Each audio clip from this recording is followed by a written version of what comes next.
Can you tell us a little bit more about Project Rebound and how you got involved in the program that you're currently working for? Sure, thank you. That's a great question. 2016, after I graduated from Washington University in St. Louis, WashU for short, go Bears. I was working at the Center for Women in Transition. It's a women's transition program, reentry program in South St. Louis, South City, St. Louis.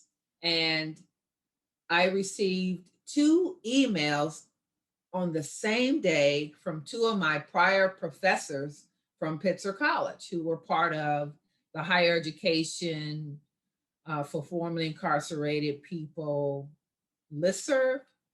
And they both had attached this job announcement from Cal State University, Fullerton, that Dr. Brady Heiner had asked them to circulate. And they both said, hey, this program, Project Rebound, they're hiring and expanding across the CSU system. We think you would be great for this job. You should apply. I looked at the announcement. I thought, to myself, first of all, no university would hire me. That's what I initially thought. And then I thought, this is a great job. It really outlined all of the qualities that I had, all of my experience. I mean, it was a perfect fit for me. A little intimidating because it was a university system, the largest university public system in the country, the CSU. And so I was intimidated, but I applied. And I walked into my boss's office, the executive director of CWIT, and I told her, look at this job announcement.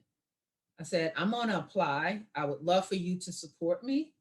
And if I get the job, I'm leaving you. So that's how that went down.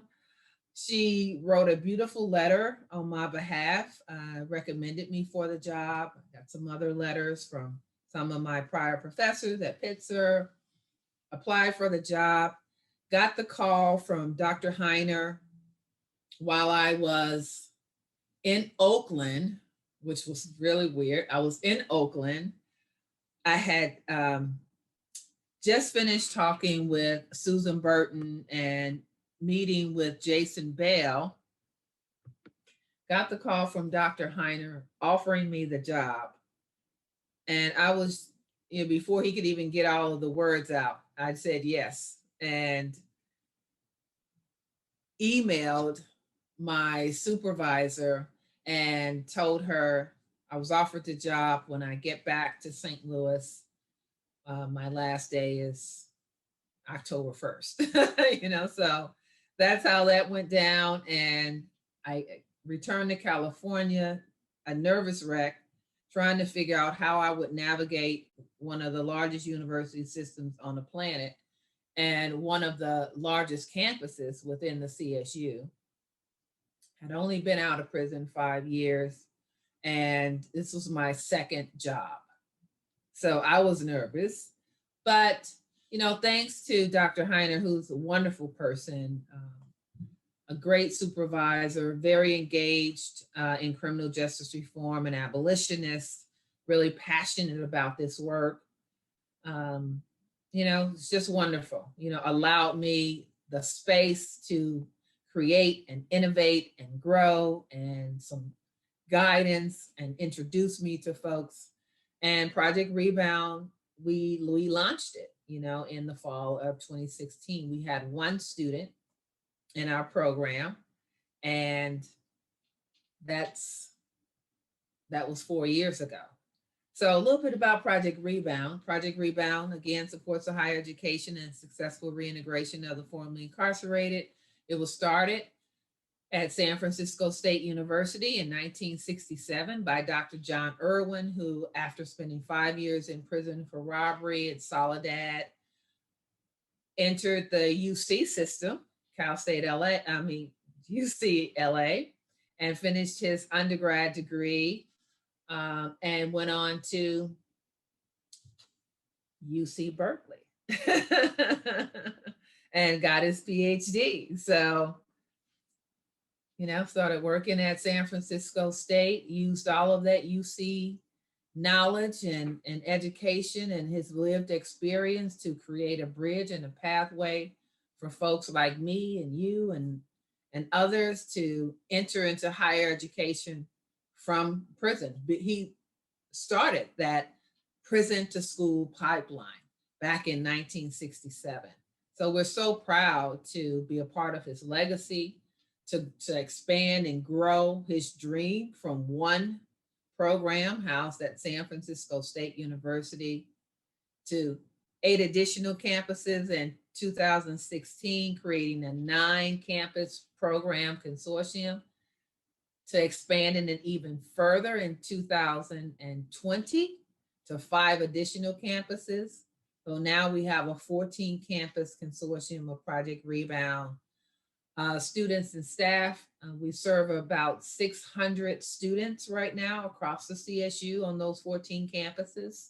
We hope to bring a couple more campuses on board in the next couple of years, and currently have, I think, maybe 25 full-time staff across the consortium that are formerly incarcerated people in university positions with master's and graduate degrees, giving back to the community, helping to change the narrative around who we are. And so we're so grateful, to be in this work and, to be leading the way. And you didn't share this, but you all also shared the blueprint with underground scholars, and we relied on you all heavily in our early formation years. So yeah, just the work that Dr. Irwin did, bringing what he learned at the UC to the Cal State, and then it came full circle back to the UC because we were able to use that model to build out the underground scholars program. And that's what formerly incarcerated people do. Our lives are full circle lives. You said that so beautifully, so beautifully. He started in the UC, ended up in the CSU, started Project Rebound, and then modeled the way, and it's right back at you. And now look at what we're building across this state and hopefully across the country. Now having this model and the success of Project Rebound for over 50 years, and have I think the 2 greatest, most powerful public university systems in this country collaborating to do this work, the underground scholars and Project Rebound. It's awesome. Yes, thank you so much for that. And as a formerly incarcerated person, formerly incarcerated student, I mean, education, it literally is the pathway for myself and so many others. And it is I just could only really say, like, with the utmost gratitude, that everything that is done on behalf of creating that pipeline from a prison, a jail cell to education is done on the betterment and behalf of the entire society. But really, genuinely, I truly appreciate it.